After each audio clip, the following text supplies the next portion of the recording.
Hi everybody, I'm only doing this video because it's been so highly requested on TikTok, but unfortunately I don't have that much time on TikTok and I don't fancy doing God knows how many series pod. But anyways, here we go. Age of 8, I ended up severely ill Christmas Eve, taken into hospital Christmas Eve, surgery Christmas Day, dialysis Christmas Day. It turned out that both of my kidneys had perished either Christmas Eve or Christmas Day. We don't know why. We don't know if it could be half genetic or half food poisoning. It's one of the two, or it might be both of them. But a lot of people were wondering why I said I've been on dialysis for so long. I started dialysis at the age of 8. Yes, I was only top when I started it. And my dialysis life ended in 2009, August the 5th. So in 2021, it will officially be 12 years. And if people want to know what I've got HUS. And the proper term for it is hemolytic uremic syndrome. Look it up and you'll understand what it means. But basically, both of my kidneys were fried because of it. Now, the years I spent on dialysis, I would sit in the chair for 4 to 5 hours, if longer, depending on how much I would drink. But this would be 3 times a week. But the problem is, if I drank too much or had too much protein in my body, that could end up with 4 days a week or 5 days a week. But it depends, really. I was limited to basically a cup that size, not even that, I would say half of that, of water a day. Bear in mind, if I ate anything like gravy or ice cream, that water had to be taken out of my cup from what I ate. This is a problem with dialysis, people. People don't realise how much you're actually allowed to drink. I wasn't allowed crisps, I wasn't allowed chocolate, I wasn't allowed bananas. All the stuff that you see me eat now, I was not allowed from the age of 8 till 2009. The reason why I'm not saying the age when I got off is because I can't quite remember what age I was when I finished my dialysis. So it was 2009, August the 5th. But yes, anyways, I had my transplant in 2009, August the 5th. The doctors explained to my parents, I would say, that there was a good chance the hemolytic uremic syndrome's antibodies could kill the kidney. Fortunately, touch wood, that never happened. My kidney is working so well now, it is unreal. I mean, I don't want to jinx it or anything, people, but so far there's not very many kidney people left now in my group. There's only a couple of people left. But for anybody who wants to know the experience I had on dialysis, it was a good experience. I got to go to school, a normal school, and when I was in hospital, I had to do my homework in hospital. I got from my school the most determined student because I determined to go to school even when I felt like crap. But also, I got to sleep on dialysis and I got to watch TV as a kid. As an adult, you don't really get that. You just got to sit there and read a book or something. But yeah. I would say a year, if that, by the end of my dialysis, before I finished it, I took severely ill and I ended up on palliative care. And if people don't know what palliative care is, it's classed as end-of-life care. Basically meaning if I hadn't had my transplant, I would not be here today. And I can thank my family member for that. It was the best gift ever. I got a second chance at life. And I can thank my family member for that as much as I want, but that family member knows how much I love them a bit for it. But because of my antibodies, I am on medications now. Now, I will not discuss medications on here at all or on TikTok. That is one thing I am not willing to discuss. And people know why. But anyways, like I say, I'm on medications, not saying what, but these medications are to help my antibodies stay down. I don't have any immune system practically because of these antibodies, but I don't mind. But this is why I ask people to wear a mask and be careful around me when I'm out and about because you know it's COVID season. But yes, anyways, had the transplant. After the first year, the doctor was beginning to wonder what's going on, how come she's still going. Second year went, third year went, hit me 5-year mark. I was absolutely chuffed. Hit me 10-year mark, I was absolutely delighted. Now I've hit the 11-year mark. My doctors are gobsmacked because they did not think I would last that long. But saying that, the longest HUS survivor of a kidney transplant was 89 years. It was a gentleman I met at a special party for transplant patients in, I think it was London, one of the two. That basically, this gentleman, his kidney had survived 89 years. No, sorry. He was 89, it survived 50 years, his kidney. So this is what I'm hoping my kidney will survive until the end of the time. But there is a chance that my kidney could die as I get older. There is a chance that my kidney could die because of my diabetes. But yeah, I've had a kidney transplant. I've got Crohn's disease.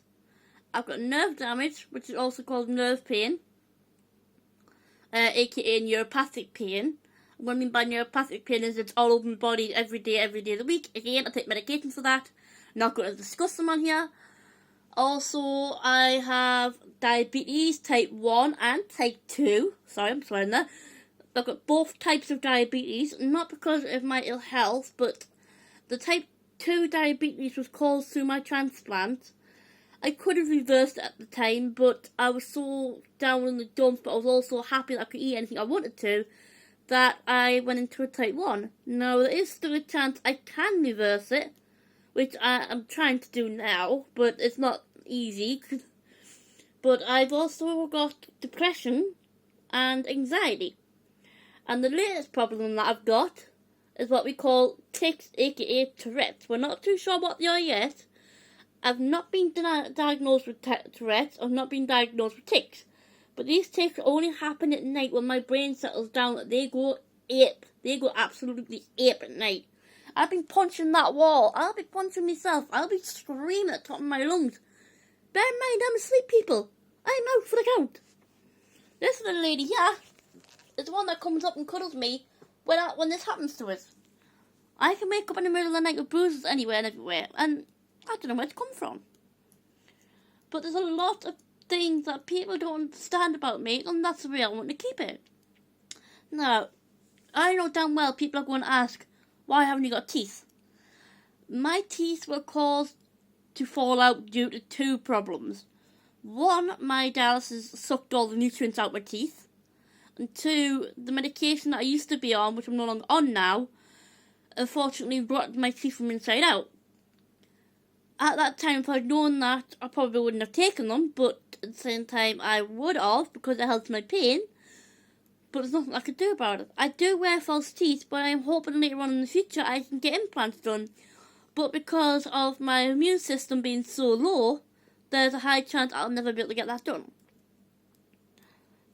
If there's anything anybody would like to know about anything like this, if they'd like to know about Crohn's disease, neuropathic pain, kidney disease, diabetes, nerve pain, you name it, let me know. I'll try and do research on it and I'll try and do a video for you.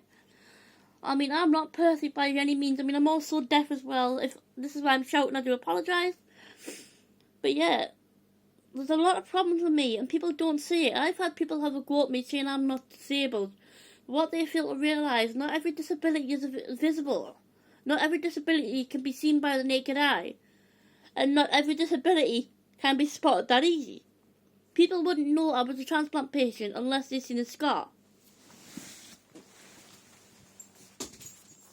No, I'm not showing downstairs, I'm just showing you the scar. That is my scar, people. Oh, hold up. You see it? And that basically goes from here, up there. Go right up there.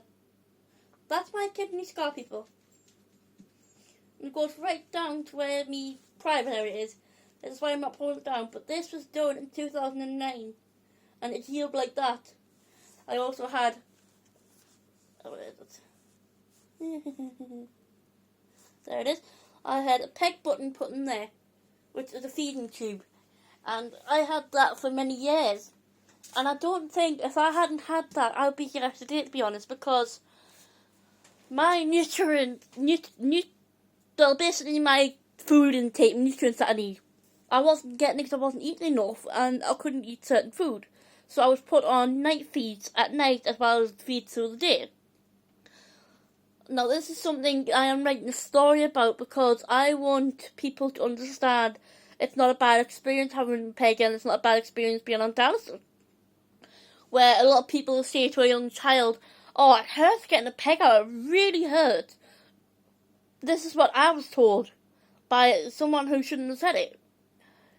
And then later on I found out it didn't hurt. Yes, it stuck a little bit and nipped a tiny bit, but it didn't hurt as bad as people told me. It's the same with long line. That's a long line scar there.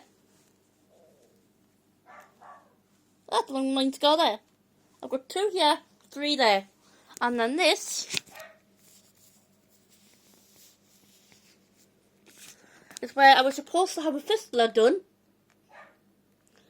But unfortunately that died literally 5 minutes after my surgery, basically. Yeah. I've had all my glands taken out. Hold on. And go.